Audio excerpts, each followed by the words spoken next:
But after a while, the smell simply became normal for me. I no longer noticed it at all.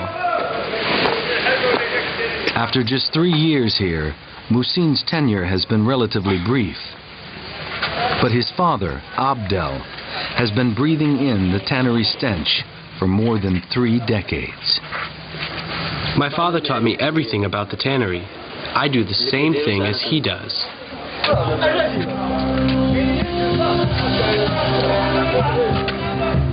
Each delivery of skins fresh from the slaughter means the start of a stinking, wet, filthy process.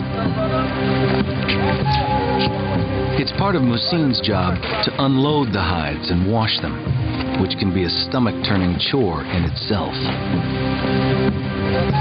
Muhsin's father, Abdel, knows this job is not his son's first choice. Many of Morocco's young people turn up their noses at the thought of working in the smelly tannery. Many days he doesn't even want to come here to work, but he has to because he has no alternative. If he had the option to do something else, then he would do something else. I do this job to make a living because I need to make money in order to survive. But if I could find another job, I wouldn't stay in this job for even a minute. One of the wonderful things about modern society and about the West is that we can, at least in theory, do almost whatever we want to do. Gerald Urchak is professor of anthropology at Skidmore College. But in societies such as the one we're looking at here, you have people that are essentially locked in to a particular occupation. On the one hand, at least they have an occupation, but on the other hand, it's an occupation that many of them would probably like not to have. Of all the foul tasks Muhsin must do, few are worse than washing the animal skins.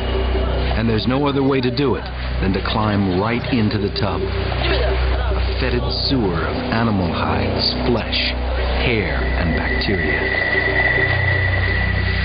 Exposure to the filth makes Muhsin and his co-workers more susceptible to infections, particularly if they were to have any open sores or cuts.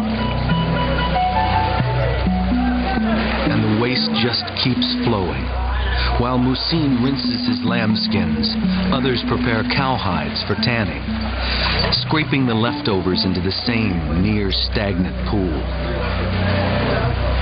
Cleaning is just one part of this job, but it alone is enough to disgust or even sicken many outsiders.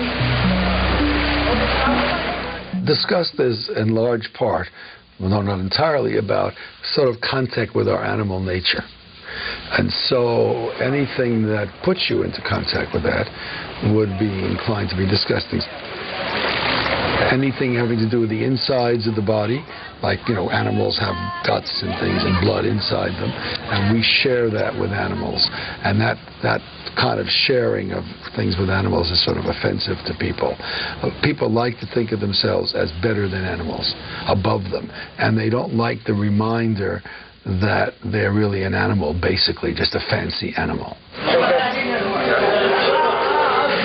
Nothing about this job is for the faint of heart, but Muhsin has learned to appreciate its benefits. My friends who work in other professions tell me that my job is good because I can take a swim in the water in the summer. It's not like other jobs, such as working for a shoemaker, where you have to stay in the same place all day long. The tanning process isn't just dirty. It's also dangerous. Muhsin has to paint the skins with a lime mixture to separate the lamb's wool from its valuable hide. But the acidic lime can burn human skin. He works very carefully under the ever-watchful eye of his father. If you are going to do something, you have to do it properly.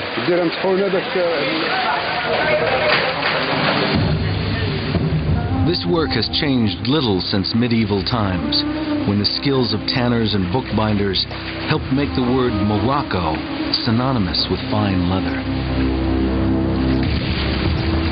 Yet despite its reputation, the reward for carrying on this unappealing job brings beginning tanners just $2 a day, and very experienced ones about $5.